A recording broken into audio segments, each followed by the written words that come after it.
Bonjour les amis, alors aujourd'hui petit essai d'un classique chez BMW, enfin aujourd'hui devenu classique, le Active, le BMW série 2 Active Grand Tourer pour cette place. Alors ok, je vous vois venir. Un Active Grand Tourer, c'est quoi ce truc? Qu'est-ce qui nous fait le tonton? On n'est pas sur les BMW habituels.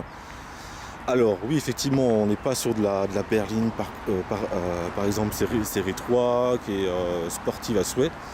Là, on est sur une voiture vraiment familiale. Oui, la voiture à papa, d'ailleurs à maman aussi, et aux enfants. Comme vous le voyez, c'est une voiture de type, on peut comparer par exemple à un Renault Scénic. Alors l'avantage, je l'ai appris par justement cette différence par rapport à un Scénic, c'est que ok, à l'achat, cette BMW va être plus chère, mais si vous le prenez en location longue durée, eh ben, c'est le même prix en fait. Dans les 350 € par mois. Alors j'ai envie de vous dire pourquoi se priver et ne pas prendre une BMW justement série 2 Active Tourer pour le même prix qu'un Scénic par mois. Hein, enfin bref, BMW a fait très fort.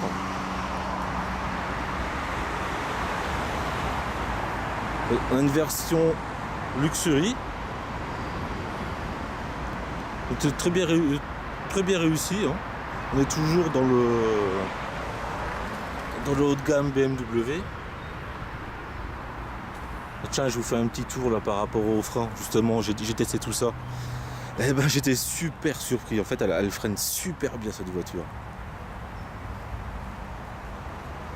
Bon, comme ça peut voir, bien entendu. On va faire un petit tour à l'intérieur.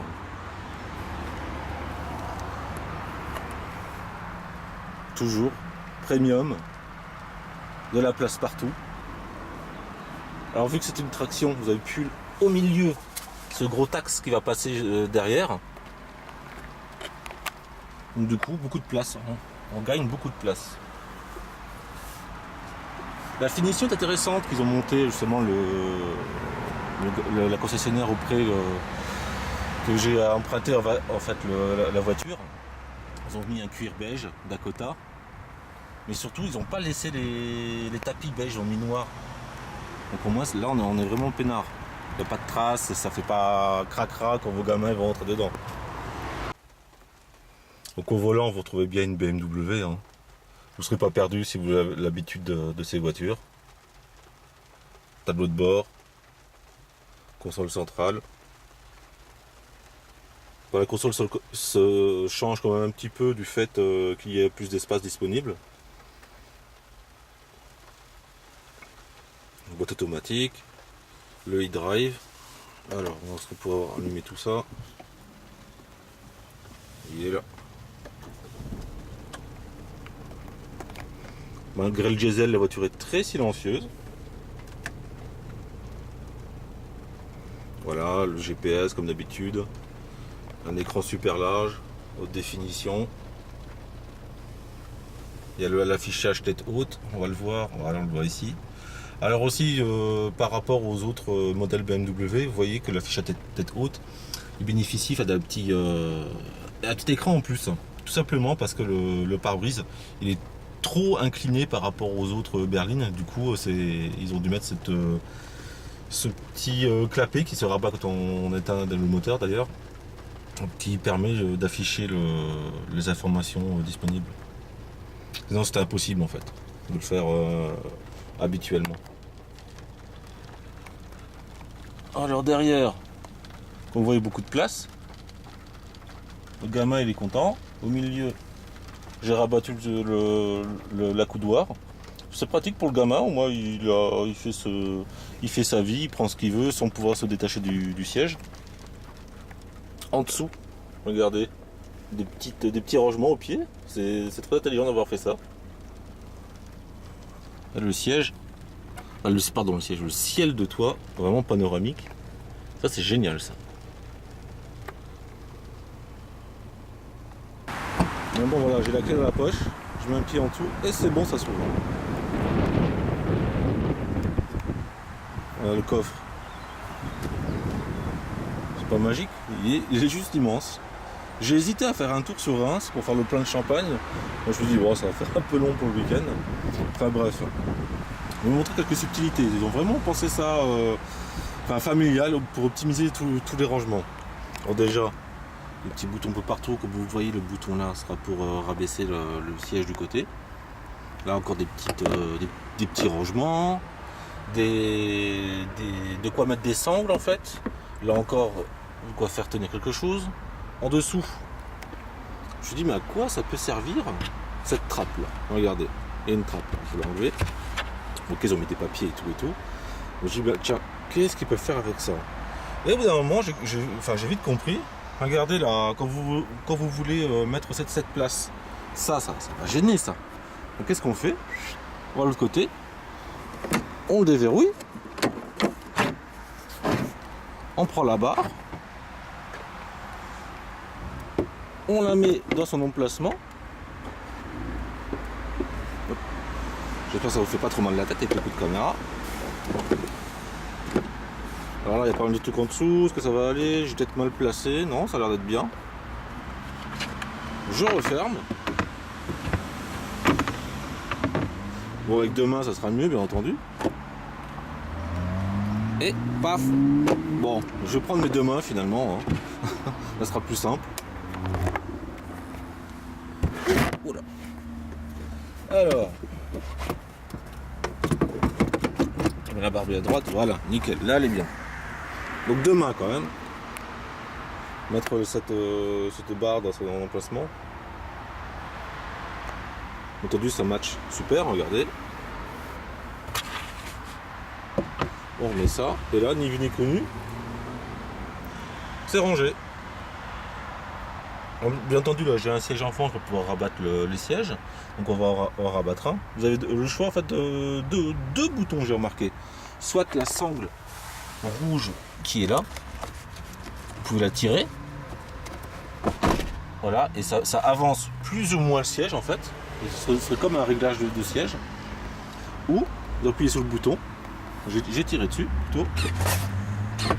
Et voilà, ça rabat les deux sièges en fait. Bon, sur le côté non, il y a le siège auto, donc je vais pas besoin d'appuyer dessus. Ensuite, pour avoir une autre place, c'est juste à tirer sur ce levier. Et nous y voilà. La place est là. Alors je vais vous dire, ça fait des places supplémentaires, mais par contre, regardez, au sol, il faut pas être grand en fait. Ou c'est pour un adulte ne pas faire beaucoup de kilomètres, sinon c'est clair, vous aurez mal aux jambes. Je vais vous montrer ce que donne de l'autre côté.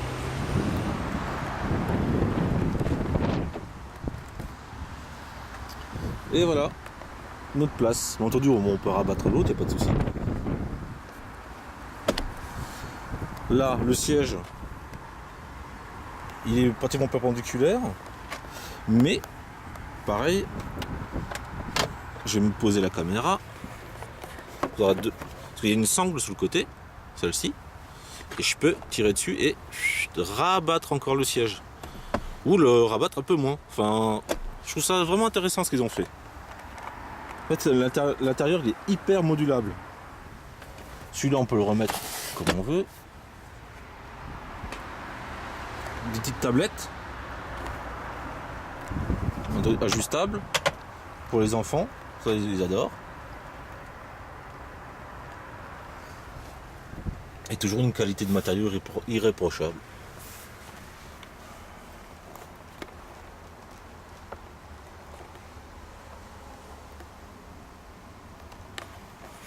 Un coudoir central. Alors il n'est pas vraiment fermé. Je vais vous montrer ça.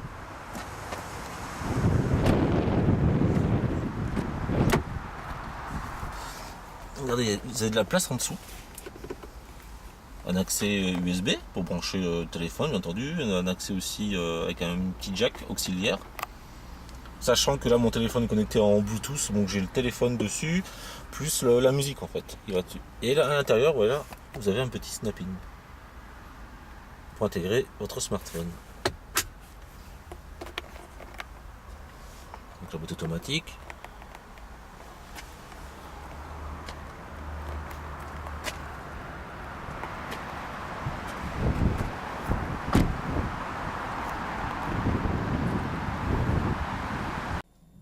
Alors je sais pas pas si vous le voyez, mais on a les caméras de recul derrière. J'ai pu tester ça chez moi dans mon parking. C'est juste, enfin, hallucinant. Je sais pas comment ils ont fait les ingénieurs pour faire ça. Enfin, la technologie était quand même très avancée. Et du coup, enfin, ça vous emmène vraiment où le dessin vous montre en fait. C'est juste hallucinant.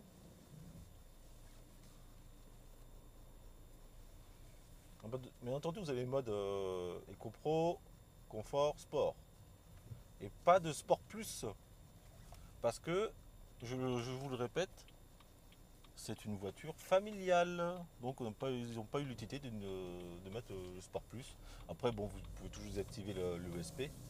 Mais bref, c'est pas son utilité principale. Alors, on va appuyer un petit peu.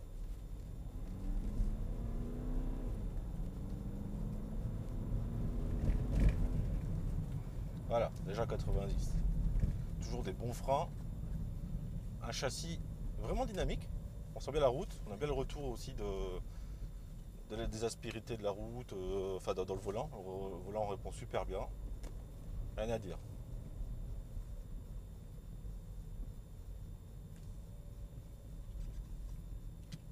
Mettre en mode manuel.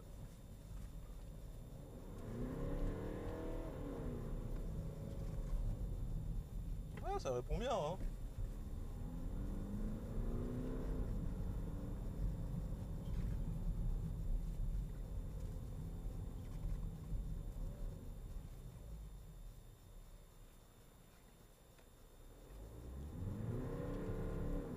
Ouh, ça patine un peu, hein.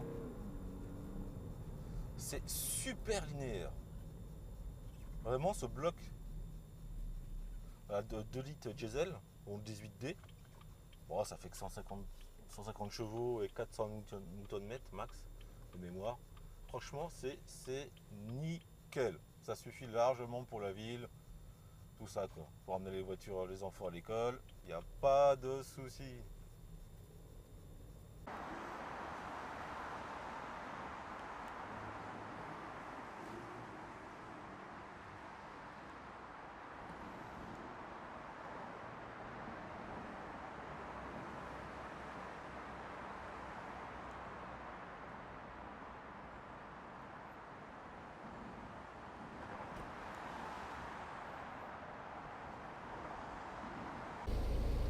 Allez, je vous montre le fonctionnement du toit ouvrant.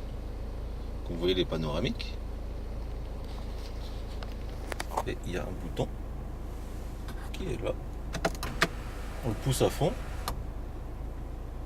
Et bah là, oui, un gros fail, il a juste en fait rabattu le petit pare-soleil en fait qui est dessus. Et si je refais un coup. Oh.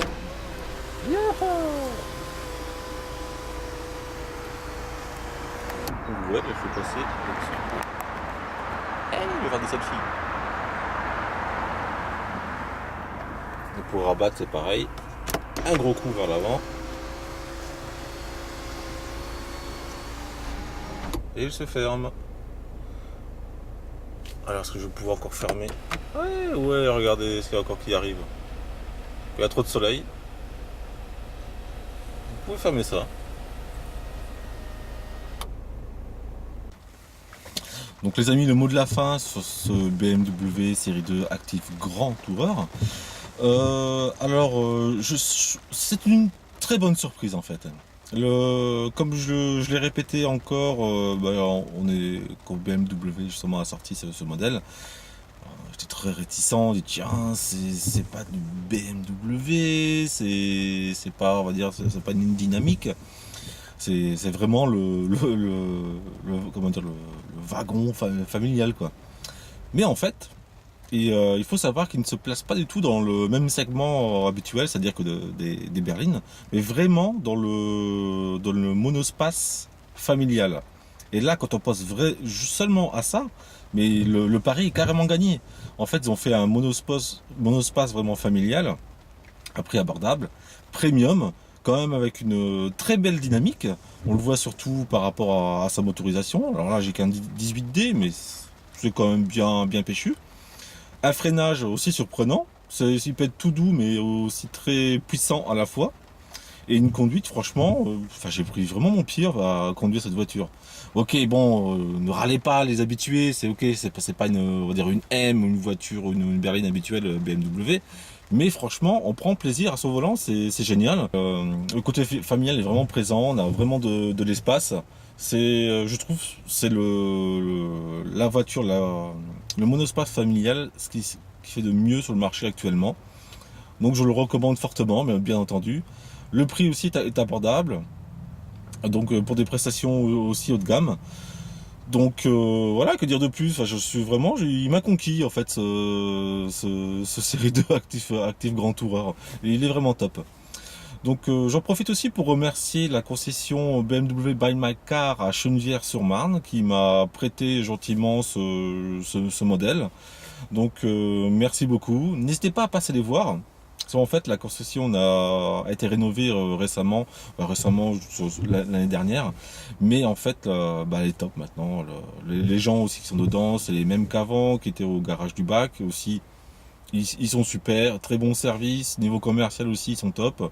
Le nouveau responsable, très sympathique, abordable. Donc franchement, je vous recommande d'aller les voir. Et même d'essayer cet Active Tourer, parce que c'est vraiment très très belle surprise de la part de BMW.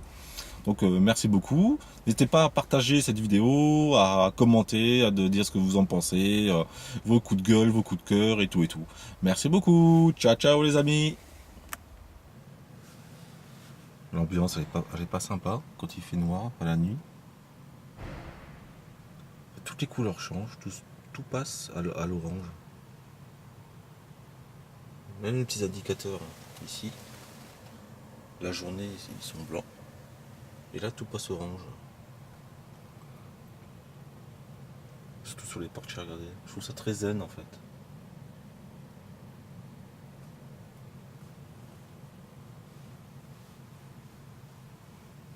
Même l'affichage tête haute, regardez. Il est plus écrit en blanc, il est écrit en orange. Le orange en fait habituel, BMW. Genre lumière intérieure.